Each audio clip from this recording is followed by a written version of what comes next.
કોઈ પણ ધર્મપ્રેમી ભાઈઓ તથા બહેનો આ મટકી ફોડનો લાભ લેવા ઈચ્છતા હોય તો અત્યારે 2151 રૂપિયા રમેશભાઈ ઉપરિયાના પ્રથમ નંબરની મટકી ફોડવા માટે એક વખત, 2151 રૂપિયા બે વખત, 2151 રૂપિયા ત્રણ વખત, બહુથી સસ્તા કરી રામ મંદિરના લાભાર્થી રાખવામાં આવે છે. ત્યારબાદ આવતા વર્ષે પછી કોઈ પણ પાછું મંદિર જ્યાં જરૂર હોય એવું નક્કી કરશું અને આવતા વર્ષે ત્યાં દેશું.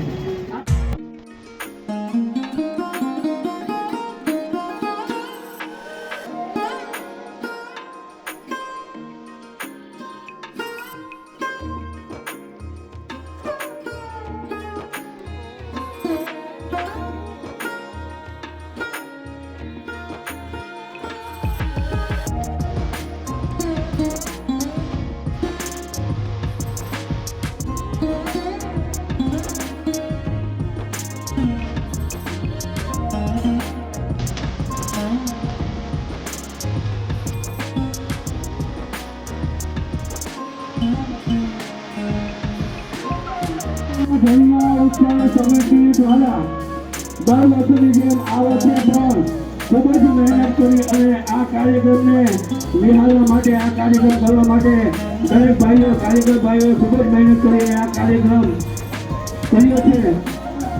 હરીશભાઈ ડોડિયાના બેલ આવી રહ્યા છે. બીજા નંબરની મટકી ભરવા માટે હરીશભાઈ ડોડિયા ફેન બની રહ્યા છે. હરીશભાઈ ડોડિયા બીજા નંબરની મટકી ભરવા માટે ફંડ બની રહ્યા છે. 5101 રૂપિયા હરીશભાઈ ડોડિયા. રામ મંદિરના નવનિર્માણ માટે આ પૈસા આપી દેવામાં આવશે.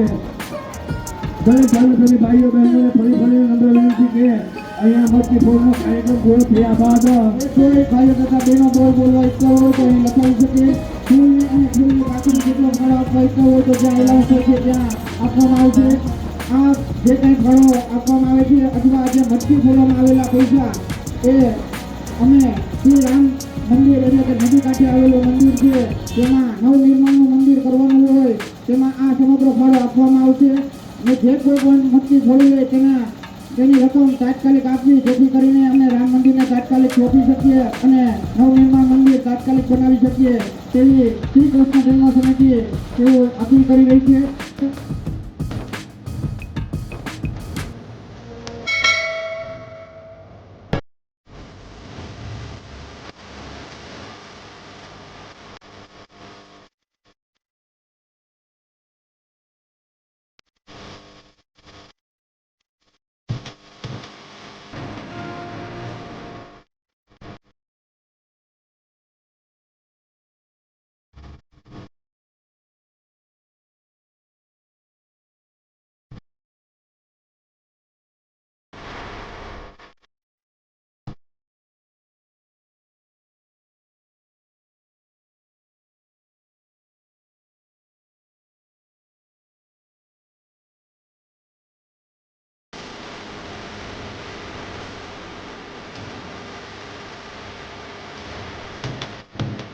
શાંતિભાઈ, ભૂસાભાઈ, જયસોમનાથથી ગોત્રથી બોલવામાં આવે છે.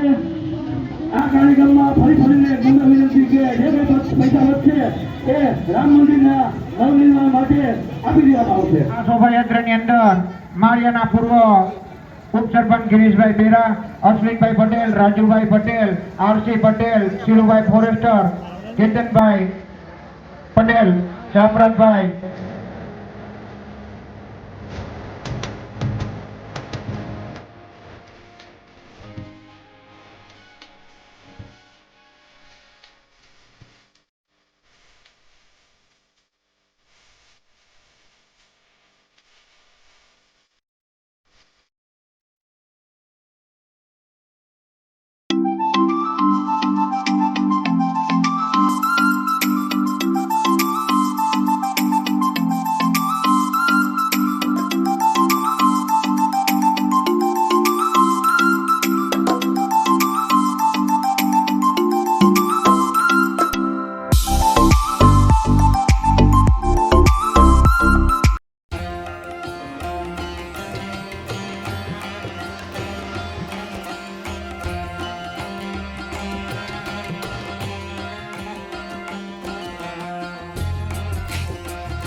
મંદિરની ગ્રુપ માર્યા હાટીના તેમજ કોઈ પણ ધર્મપ્રેમી ભાઈઓ બહેનો 50-100 રૂપિયા કે 200 રૂપિયા અમને ફાળો આપવા ઈચ્છતા હોય તો અમારા